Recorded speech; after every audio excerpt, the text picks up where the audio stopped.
매일 성경 묵상을 돕는 회살 가이드입니다. 안녕하세요. 묵상 코치입니다. 함께 읽고 나눌 말씀은 시편 137편 1절에서 9절까지 말씀입니다. 요즘 사는 게 참 힘들다 라는 말은 오늘을 살아가는 우리의 솔직한 고백일 것입니다. 경쟁, 불안, 외로움, 무너진 꿈. 우리는 종종 인생의 바벨론 강가에 앉아있는 듯한 기분을 느낍니다. 성공을 향해 달리다가 문득 멈춰서서 내가 왜 이렇게 살고 있지? 라는 묻는 순간 그곳이 바로 우리의 바벨론 강가입니다. 열심히 노력했는데도 나아지지 않는 현실 앞에서 좌절하고 눈물 흘리는 자리, 그곳이 우리의 바벨론 강가입니다. 쉴 새 없이 연결된 세상 속에서 오히려 더 깊은 고통을 느낄 때 우리는 시온을 잃어버린 포로와 같습니다. 오늘 우리가 묵상할 시편 말씀은 모든 것을 잃고 이방 땅에서 억지로 평화를 가장해야 했던 삶이 멈춰버린 사람들의 노래입니다. 그들의 고통과 분노, 그리고 마침내 터져나오는 절규 속에서 우리는 우리 자신의 영적 상태와 신앙의 본질을 돌아보게 됩니다. 오늘 본문은 유다 멸망 후 바벨론의 포로로 잡혀간 이스라엘 백성이 시온을 기억하며 통곡하는 내용입니다. 유다의 불순종으로 인해 포로 신사가 되었으나 그들은 하나님의 도성 예루살렘을 잊지 않았습니다. 또한 멸망의 날도 잊지 않았습니다. 그러므로 유다를 침공한 바벨론과 에돔을 하나님이 그대로 갚아주시기를 고대하며 이스라엘의 회복을 꿈꿉니다. 1절에서 4절은 바벨론 포로들의 애곡입니다. 유다 백성이 바벨론 강가에 앉아 시온을 기억하며 애통합니다. 북이스라엘이 아수르에게 멸망한 지 약 140년 후 남유다도 바벨론에게 무너졌습니다. 유다의 멸망 3년 전인 시드기야 5년에 바벨론의 느부갓네살은 먼저 예루살렘을 포위했습니다. 시드기야 11년에 예루살렘 성전과 궁전 및 모든 집을 불사르고 성벽을 헐어 유다를 완전히 망하게 했습니다. 멸망 전후에 유다 백성은 세 차례에 걸쳐 바벨론으로 끌려감으로써 포로 생활이 시작되었습니다. 오늘 시인과 이스라엘 백성의 한 무리는 바벨론 강변에 앉아 시온을 기억하며 울고 있습니다. 바벨론은 비옥한 초승달 지역에 있는 메소포타미아 지역의 제국 바벨로니아의 수도입니다. 메소포타미아는 두 강 사이란 뜻으로 유프라테스 강과 티그리스 강을 뜻하며 바벨론이 이 두 강 중에 유프라테스 강 남동쪽에 자리 잡았습니다. 여러 강변은 유프라테스 강변들을 가리킵니다. 이 강은 2850km로 서아시아에서 가장 큰 강이며 에덴 동산과 아르메니아 산악지대에서 발원하여 여러 지역을 간통해 남쪽에서 티그리스 강과 합류하여 페르시아만으로 흘러 들어갑니다. 시인과 무리의 몸은 바벨론에 있으나 마음은 시온에 있습니다. 이 땅 바벨론에서 그들은 이방인일 뿐입니다. 시온을 생각하니 애통의 눈물이 흐릅니다. 시온은 예루살렘 남서쪽 산등성이를 가리키나 일반적으로 예루살렘을 지칭하거나 대체하는 단어로 사용됩니다. 시온은 다윗이 점령해서 거주했던 곳으로 다윗 성으로도 알려졌습니다. 이후 솔로몬 때 하나님의 성전이 예루살렘에 건축되자 예루살렘과 시온은 하나님의 산, 거룩한 산으로 불렸습니다. 이처럼 시온은 다윗 왕의 영화나 하나님의 임재가 깃든 곳이었지만 이제는 바벨론과 이방 나라가 무너지고 폐허가 되었습니다. 열방 중에 큰 나라요, 공주 같았던 시온이 열방의 노예가 되었습니다. 무리가 함께 하나님의 성전으로 가는 순례의 길에서 기대에 차 바라보던 시온 산이 기억만 해도 눈물이 쏟아지는 장소가 되었습니다. 이방인들은 시인과 무리에게 수금을 타며 노래 한 곡조를 부르라고 시켰습니다. 그들은 시온에서 동포들을 포로로 사로잡아 온 자들이요, 포로들의 조국과 고향을 폭력으로 항폐케 한 자들입니다. 그들은 포로의 주인이 되었고 자기 만족을 위해 이스라엘 백성에게 노래, 그것도 시온에서 부르던 노래를 부르라고 요구합니다. 이스라엘 백성이 언제 수금을 연주하였으며 언제 노래를 불렀을까요? 물론 잔치를 열 때 노래와 연주가 있었겠지만 하나님을 예배하며 찬양할 때 수금과 비파를 타고 나팔과 피리를 불었습니다. 바벨론인들의 시온의 노래 요구에 무리의 머릿속에 떠오른 노래는 다름 아닌 여호와의 노래였습니다. 그러니 이스라엘 백성이 이방 땅에서 어떻게 그들을 위해 하나님을 찬양을 하는 노래를 할 수 있었을까요? 4절에 이방 땅은 직역하면 이방의 흙으로, 하나님의 임재가 없는 부정한 지역임을 암시합니다. 노래를 거절한 그들은 수금을 강변의 버드나무에 걸어두었습니다. 5절에서 6절은 예루살렘을 향한 마음입니다. 이스라엘 백성의 예루살렘을 향한 충성과 헌신의 마음이 만약에 라는 문장 형식 셋을 통해 나타납니다. 첫째 시인은 혹시라도 예루살렘을 잊게 된다면 수금을 연주하는 그의 오른손도 이미 수금을 타는 법을 잊었을 것이라 말합니다. 하반부에 내 오른손이 그의 재주를 잊을지로다 에서 그의 재주를 라는 것은 원문에 나오지 않으나 의미를 자연스럽게 연결하기 위해 첨가되었습니다. 이 5절의 말은 두 가지 해석이 가능합니다. 먼저 수금 연주에 오랜 시간을 보내면 손이 연주하는 데 익숙해져서 수금에 손이 닿기만 해도 자동적으로 곡이 흘러나온다는 뜻입니다.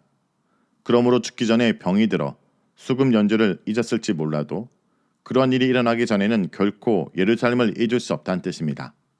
다른 해석으로는 예루살렘에 있는다라는 것은 하나님을 잊는 것으로 예배를 잊는 것이므로 수금 타는 일이 쓸모없어져 잊혀질 것임을 뜻할 수 있습니다. 둘째와 셋째 가정법은 연결되어 하나로 나옵니다. 만약 시인이 예루살렘을 기억하지 않거나 예루살렘을 자신의 최상의 즐거움으로 삼지 않는다면 그의 혀가 이 천장에 붙어버리라고 저주합니다. 이 문장들에서 나타나듯 예루살렘에 대한 기억은 단순히 잊지 않는 행위가 아니라 예루살렘을 사랑하고 즐거워하는 극적인 행동입니다. 혀가 이 천장에 붙는다면 하나님을 찬양할 수 없습니다. 말씀을 선포할 수 없습니다. 비록 포로 신세이지만 하나님의 선택을 받은 백성임을 잊지 않고 기억하는 쪽을 택했습니다. 어떤 상황이든 예루살렘의 회복을 인내하며 기다리기를 결정했습니다. 7절에서 9절은 원수에 대한 하나님의 보복을 기원합니다. 이방 땅에서 예루살렘을 추억하는 백성은 예루살렘이 함락되던 날을 잊을 수 없습니다. 유다를 침공한 바벨론과 에돔 족속에 대해 울분을 터뜨립니다. 먼저 에돔 족속에 대해 보복의 기원으로 합니다. 7절은 에돔 자손을 향하여 예루살렘의 날을 기억하소서라고 번역하는 것이 적절합니다. 에돔은 이삭의 쌍둥이 아들 중 장자인 에서의 별명이며 후에는 에서의 족속을 지칭합니다.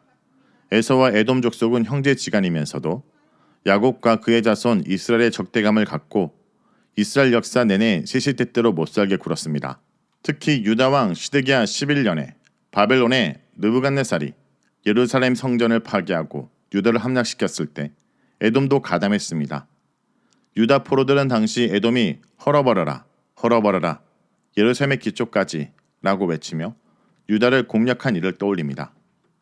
에스겔 35장 12절에서도 에돔은 이스라엘 산이 항폐하였고 우리에게로 먹이로 주어졌다 라며 모욕적인 말을 서슴지 않았음을 보여줍니다. 하나님은 이들의 말을 단순히 유다를 향한 폭력으로만 여기지 않으셨습니다.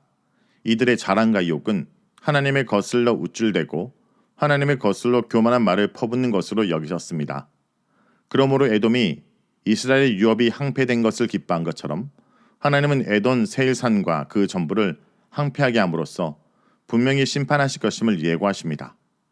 에돔을 향한 응징의 기도는 8절에서 9절에 바벨론을 향한 보복의 기원으로 넘어갑니다. 시인과 그의 무리는 바벨론을 멸망할 딸로 부릅니다. 딸은 바벨론을 의인화한 표현입니다. 이들은 바벨론이 이스라엘에게 행한 대로 바벨론에게 갚는 자가 행복한 자이며 그들의 아들들을 잡아 바위에 메어치는 자가 행복한 자임을 선언합니다. 이런 끔찍한 저주의 기도는 잔인하게 들리나 이는 바벨론이 이스라엘에게 행한 잔인한 학살과 악행을 함축한다 볼 수 있습니다. 이 기도를 통해 생명은 생명으로, 눈은 눈으로, 이는 이로, 손은 손으로, 발은 발으로 출애굽기 21장 23절에서 25절에서처럼 하나님께 동등한 보복을 요청한다 이해할 수 있습니다. 이런 점에서 9절의 기도는 8절의 기원에 대한 은유적 표현으로 볼 수 있습니다. 7절의 에돔에 대한 기도와 8절에서 9절의 바벨론 멸망과 심판을 구하는 기도는 본질적으로 하나님이 정의의 심판을 내리실 것을 기원하는 기도입니다. 하나님은 바빌론에 대해서도 이미 예레미야 선지자를 통해 그들의 손이 행한 대로 보응하실 것을 약속하셨습니다. 시간이 흘러 바벨론이 페르시아에게 망하고 이스라엘이 유다로 돌아오게 됨으로써 이 약속은 성취되게 됩니다. 성도 여러분, 오늘 말씀인 시편 137편은 우리에게 솔직함과 희망이라는 두 가지 메시지를 전합니다. 여러분, 주님 앞에 솔직히 나아가기 원합니다. 우리의 슬픔을 숨기지 마십시오. 시편 기자는 자신의 절망, 분노, 심지어 복수심까지 하나님 앞에 그대로 쏟아냈습니다. 신앙은 언제나 괜찮은 척하는 것이 아닙니다. 자신의 상실과 고통을 주님 앞에 가져와 솔직하게 아뢰는 것이 진정한 예배입니다. 우리의 바벨론 강가에서 침묵하지 마십시오. 울더라도 그 눈물은 시온을 기억하는 눈물이 되게 하십시오. 두 번째, 희망, 시온의 가치를 붙드십시오. 세상이 우리에게 세상적인 노래, 성공, 부, 쾌락의 노래를 요구할 때 우리는 단호히 이방 땅에서 어찌 여호와의 노래를 부를까? 라고 고백해야 됩니다. 우리의 수금은 세상의 즐거움을 위한 것이 아니라 하나님의 영광을 위한 것입니다. 여러분, 우리는 이 고통의 강가에서 다시 한번 우리의 수금을 들어 올려야 합니다. 상실의 자리, 눈물의 자리에서 주님께서 주신 새 힘으로 시온의 노래를 불러야 합니다. 하나님은 모든 것을 기억하시고 반드시 공의로 갚아주시며 우리의 눈물을 닦아주실 것입니다. 말씀을 놓고 기도하겠습니다. 주님, 오늘 시편 말씀을 통해 저희의 마음을 알아주심을 감사드립니다. 주님, 저희 역시 이 시편 기자들처럼 삶의 바벨론 강가에서 앉아 눈물을 흘리고 주저앉아 침묵했던 순간들이 있음을 고백합니다. 주님, 세상의 수많은 염려와 불안 앞에서 저희 영적인 수금을 버드나무에 걸어두고 주님의 노래를 잃어버린 저희를 용서해 주옵소서. 세상의 압제자들이 저희에게 조롱의 노래를 강요할 때 단호히 부르지 못한다고 고백하는 거룩한 저항의 결단을 하게 하여 주옵소서. 주님만이 저희의 영원한 시온이요 저희의 본향임을 매 순간 기억하게 하여 주옵소서. 주님, 이제 저희 이 자리에서 일어나 상실의 강가에 머물지 않고 주님을 향한 노래를 부르기 원합니다. 저희 눈물을 닦아주시고 저에게 다시 힘을 주시어 주님의 나라가 임할 때까지 승리의 찬양을 부르게 하여 주옵소서. 예수의 이름으로 기도합니다. 아멘.